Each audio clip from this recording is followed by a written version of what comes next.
Imaginez un instant, vous faites face à une avalanche d'informations contradictoires autour d'un vaccin. Vous avez d'un côté l'OMS qui vous demande de vous faire vacciner. Vous avez d'un autre côté votre plus proche voisin qui vous partage une vidéo inquiétante qui est apparue sur les réseaux sociaux. Votre médecin hésite. Les médias, les journaux se contredisent. Les experts s'affrontent véhément sur les plateaux de télévision par rapport à ce sujet-là. Dites-moi, que faites-vous?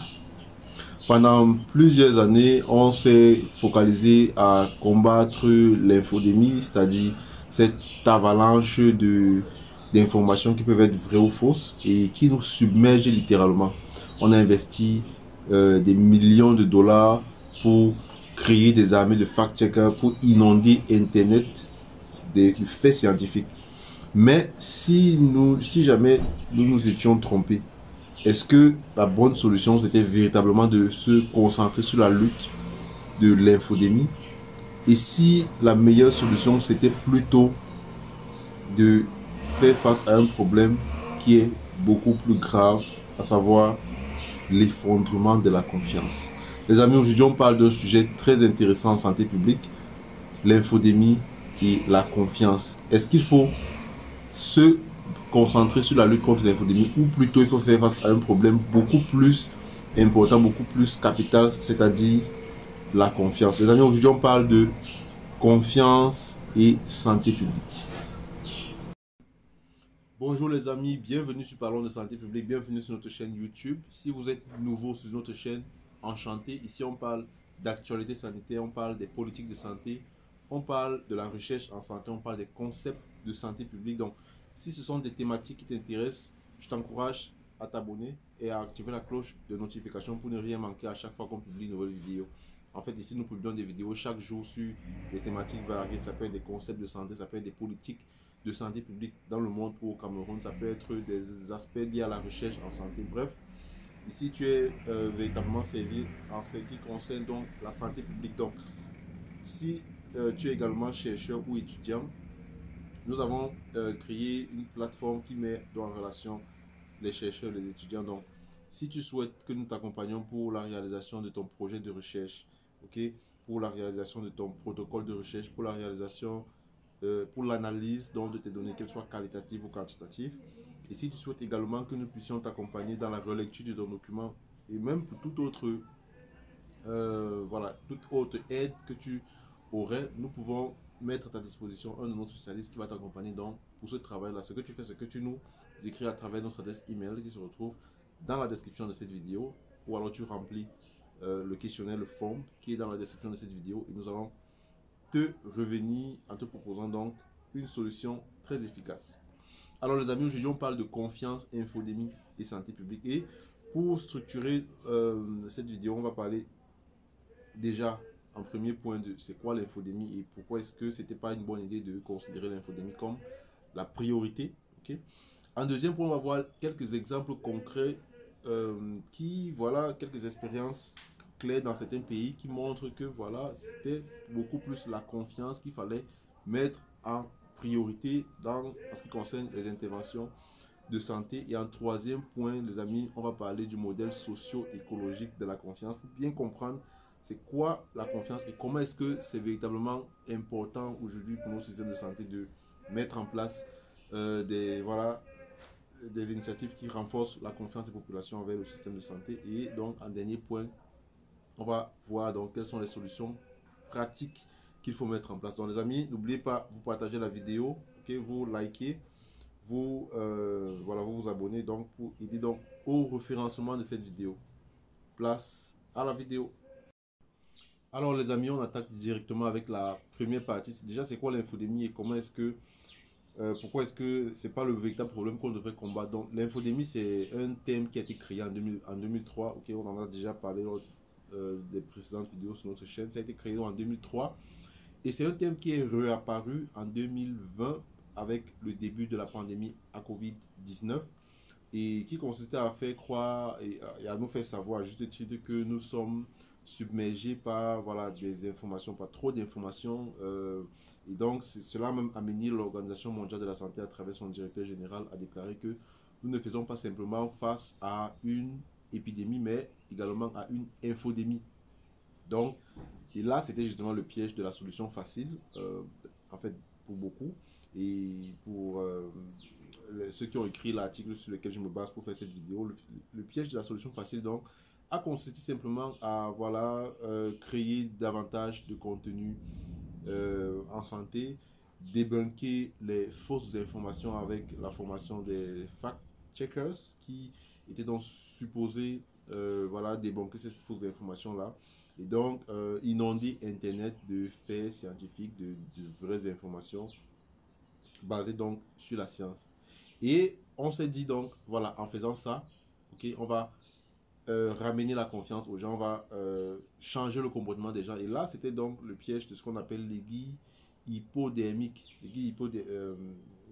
La théorie de l'aiguille hypodermique ici, c'est une théorie qui laisse croire que voilà, en injectant des bonnes informations dans la population, cela va suffire donc à changer le comportement, ok, à renforcer la confiance au système de santé. Et donc, le résultat, justement, c'est que cela n'a pas marché parce que malgré tous ces efforts-là de combattre l'infodémie, on se rend compte que les gens sont de plus en plus réticents ou alors ne font pas confiance justement au système de santé dans leur pays. Et donc là, on a eu les résultats des chercheurs du London School of Tropical Medicine qui ont donc révélé que en fait l'infodémie c'est simplement un symptôme d'une maladie. Vous imaginez, l'infodémie est un symptôme d'une maladie et la maladie c'est une maladie qui est beaucoup plus grave qui est en fait l'érosion de la confiance des populations. L'érosion de la confiance, c'est ça la maladie. Et donc l'infodémie ce n'est qu'un symptôme. Vous imaginez, si vous vous concentrez simplement sur la lutte ou alors sur combattre, comment combattre un symptôme, c'est problématique parce que vous n'allez jamais vous attaquer à la maladie en question. Vous allez lutter contre le symptôme, c'est-à-dire une personne a mal voilà, disons le paludisme, mais vous vous attaquez simplement à voilà, lutter contre les maux de tête. En luttant contre les maux de tête, vous n'allez pas résoudre le problème de la maladie qui est le paludisme. Donc, c'était un peu ça. Et donc, tous les efforts se sont donc concentrés sur la lutte contre ce symptôme qui est donc l'infodémie. Donc, vous voyez donc que c'est un problème qui est beaucoup plus global. Le problème ici, c'est justement la perte de confiance au système de santé. Alors maintenant, dans cette deuxième partie, on va donc voir quels sont les cas pratiques qui montrent que voilà, le véritable problème, c'était plutôt la confiance, ou alors la perte de confiance des populations envers le système de santé. On va commencer avec le cas 1 qui est le Nigeria, un pays voisin au Cameroun. Le Nigeria donc, et la perte de confiance des populations. Donc c'était le Nigeria qui faisait face à la polio, ok. Et le véritable problème ici, c'était, il y avait donc un refus, ou alors une hésitation vaccinale et un refus de se faire vacciner. Et lorsqu'on analyse véritablement, on se rend compte que les populations avaient beaucoup plus le ressenti parce qu'il y avait trois facteurs pour le dire de façon très claire. Il y avait le premier facteur, c'était voilà, le passé d'exploitation coloniale auquel on fait face les Nigériens. Il y avait également cette perte de confiance envers les autorités fédérales. Et la troisième raison, donc, c'était les conflits entre les religieux et les politiciens. Donc, si on prend la première raison qui est donc le fait que les populations se remémoraient le passé d'exploitation coloniale. Donc, c'est en se disant, voilà, ceux qui viennent proposer ces vaccins-là, c'est ceux qui nous ont colonisés auparavant. Qu'est-ce qui montre que, voilà, c'est pas une autre forme de colonialisation qui arrive avec ces vaccins-là. Et donc, lorsqu'on voit dans la deuxième raison qui est dans la perte de la confiance aux autorités fédérales, on se dit, voilà, les autorités fédérales en fait, sont corrompus. Ok, donc elles vont accepter prendre de l'argent, mais vont vendre notre santé au plus offrant. Et donc, le conflit religieux et politico-religieux donc montre également que, voilà, si déjà les religieux, ceux qui sont censés être proches de Dieu, ok, ne s'entendent pas avec les politiciens qui doivent prendre soin de notre santé, ça veut dire qu'il y a un véritable problème et que, voilà, on ne peut pas accorder nos confiances justement à ces politiciens-là. Donc, vous voyez, lorsqu'on a ces trois raisons majeures qui expliquent l'hésitation vaccinale en ce qui concerne les vaccins polio au Nigeria, vous comprenez que le véritable problème là, c'était pas l'infodémie ou alors les fausses informations autour du vaccin, mais c'était beaucoup plus la baisse et la perte de confiance. Alors maintenant, on voit le deuxième cas pratique, c'était notamment la Sierra Leone et Ebola. Vous savez, en 2013, Ebola a fait face à une épidémie d'Ebola, la Sierra Leone. Et donc, lorsqu'on étudie cela bien, on voit il y a justement comme facteur explicatif de la faible confiance des populations, c'était justement la peur de se faire utiliser comme cobaye. C'est-à-dire les gens ne voulaient pas être utilisés comme cobaye en se disant, voilà, si je m'utilise comme, on m'utilise comme cobaye, c'est-à-dire que je ne vais pas pouvoir véritablement retrouver mon état de santé parce que ce vaccin-là va être utilisé pour d'autres personnes. Mais moi, je suis juste utilisé comme un simple cobaye. Donc, il y avait également une autre raison, c'était les inégalités d'accès au pouvoir. Les gens se disaient, voilà, nous, on n'a pas la possibilité d'avoir accès au pouvoir et c'est juste un clan qui peut accéder au pouvoir. Ça veut dire que on veut nous vacciner, en fait, pour nous tuer, ok, entre guillemets. Et donc, euh, permettre à l'autre clan d'accéder au pouvoir. Donc, vous voyez donc ces raisons qui expliquent donc l'hésitation et le refus des vaccins ne sont pas des raisons qui sont liées donc aux fausses informations, mais plus à la confiance que les populations portent sur ceux qui dirigent.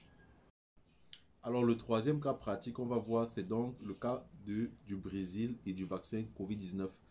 Les Brésiliens, en fait, ont rejeté le vaccin chinois Sinovac, non pas à cause de la désinformation médicale, la désinformation en santé, mais à cause du fait que leur président Bolsonaro s'opposait publiquement à la politique chinoise. Et donc, le fait que leur président s'oppose aux Chinois a fait en sorte que ils disent, nous, on ne va pas recevoir un vaccin qui provient de la Chine, étant donné qu'on n'a pas de politique, ou alors notre politicien en chef, ok, s'oppose également à la Chine. Et donc, cela fait en sorte que les gens refusent de recevoir ce vaccin-là. Donc, vous voyez que ça n'avait pas trait à la désinformation autour du vaccin, ok, et tout ce qui va avec. Donc, vous voyez donc, ce sont des raisons qui expliquent bien que, voilà, la désinformation et la confiance sont des éléments. Il faut bien distinguer que l'infodémie, c'est simplement un symptôme de la perte de confiance. Alors, comme promis, dans cette troisième partie, on va voir le modèle socio-écologique de la confiance. Ce qu'il faut comprendre ici, c'est que ce modèle socio-écologique de la confiance repose sur quatre niveaux. On a le niveau individuel, le niveau communautaire, le niveau institutionnel et le niveau politique. Alors, on va le voir très simplement avec le niveau individuel. On voit ici que ça a beaucoup trait à l'individu, ça a beaucoup trait donc à l'individu, c'est-à-dire à ses croyances personnelles, okay, à ses valeurs, okay, à ses facteurs véritablement individuels. Ça a beaucoup trait aux expériences passées qu'il a vécues, okay, aux traumas médicaux passés. Ça, c'est le premier niveau individuel qui va donc façonner la confiance. Donc, on est au niveau individuel qui va montrer que l'individu aura confiance en fonction donc de ses expériences passées. Si j'ai déjà eu une mauvaise expérience avec, par exemple, un don de sang, je voulais donner un don de sang et j'ai eu une mauvaise expérience, vous voyez bien que je ne pourrais plus être susceptible de donner le sang plus tard parce que j'ai eu une mauvaise expérience. Ok? Donc, le deuxième niveau, c'est le niveau communautaire. Le niveau communautaire fait trait ici aux normes sociales en communauté, aux normes qui sont pratiquées dans ma... Est-ce que ma communauté accepte telle ou telle pratique? Il y a également l'influence des leaders communautaires. Est-ce que les leaders communautaires ont un impact sur moi? Et ça, c'est véritablement le cas lorsqu'on est en communauté. Généralement, on est influencé par les décisions prises par les leaders communautaires. Donc, le troisième niveau, donc, c'est le niveau institutionnel. Le niveau institutionnel ici fait référence beaucoup plus au est-ce que les services de santé sont de bonne qualité, okay?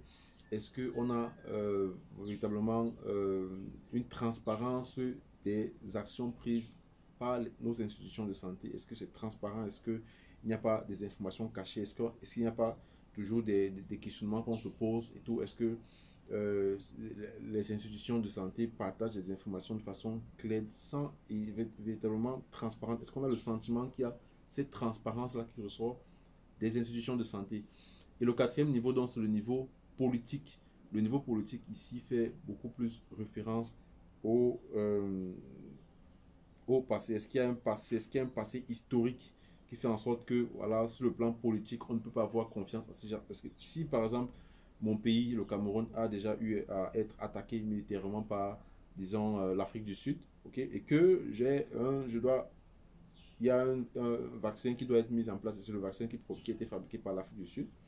Vous voyez que ce facteur-là va faire en sorte que je puisse être réticent de recevoir ces vaccins sud-africains à cause donc, de ce contexte politique. Donc, il y a tout cela, il y a un élément qu'on peut également ajouter, c'est-à-dire les inégalités structurelles qui peuvent également affecter nos décisions dans ce niveau politique-là. Et donc, l'exemple parfait pour illustrer ces différents modèles socio-écologiques de la confiance, c'est justement Robert Kennedy avec les décisions prises justement au niveau individuel, c'est-à-dire une personne qui est anti-vax, ok. Au niveau politique, c'est une personne qui prend des décisions radicales voilà, de façon extrémiste par rapport aux enjeux de la vaccination. Donc, vous voyez donc qu'il y a ces différents niveaux qu'il faut prendre en compte lorsqu'on veut évoquer l'aspect de la confiance individuelle. Alors, on attaque directement cette dernière partie de cette vidéo qui consiste à présenter quelles sont les solutions pour davantage renforcer la confiance des populations aux institutions de santé. Et ce que je vais vous dire déjà, c'est une solution qui est déjà mise en place quand même dans beaucoup de projets d'initiatives de santé qui sont implémentés, c'est-à-dire renforcer l'implication des communautés à toutes les initiatives de santé. Ok. Lorsque les communautés sont impliquées de façon active, ok, il y a ce sentiment d'appartenance, d'appropriation des initiatives qui vont être mises en place. Donc, on ne va pas être réticent, il n'y aura pas cette hésitation-là. Donc, ça, c'est la première chose qu'il faut déjà mettre en place, c'est-à-dire impliquer davantage les communautés. Voilà, ça, c'est déjà mis en place, mais il faudrait que ce soit véritablement opérationnel, soit véritablement pratique, parce que il faut quand même qu'on se le dise, dans la plupart des cas, c'est de façon beaucoup plus abstraite. Donc, et même ceux qui sont choisis pour voilà, prendre part aux initiatives de santé, il faudrait que ce soit véritablement ceux qui représentent la communauté. Donc, un autre élément qu'on va évoquer, c'est notamment en ce qui concerne les professionnels de santé, c'est au lieu de pratiquer, au lieu de se focaliser essentiellement sur le fact-checking, il faudrait beaucoup se focaliser également sur l'écoute. Okay? Écouter ce que les gens disent, écouter ce que les gens ont comme préoccupation. En gestion de l'infodémie, on parle généralement de information void, quelles sont les vides d'information, quels sont les concerns, c'est-à-dire les préoccupations que les gens ont. Okay? C'est ça qui est très intéressant lorsque on parle de la notion de gestion de l'infodémie, c'est-à-dire se focaliser véritablement sur l'écoute sociale. Okay?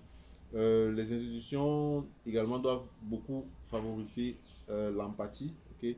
C'est-à-dire être beaucoup plus dans une relation, dans une approche empathique avec les différents,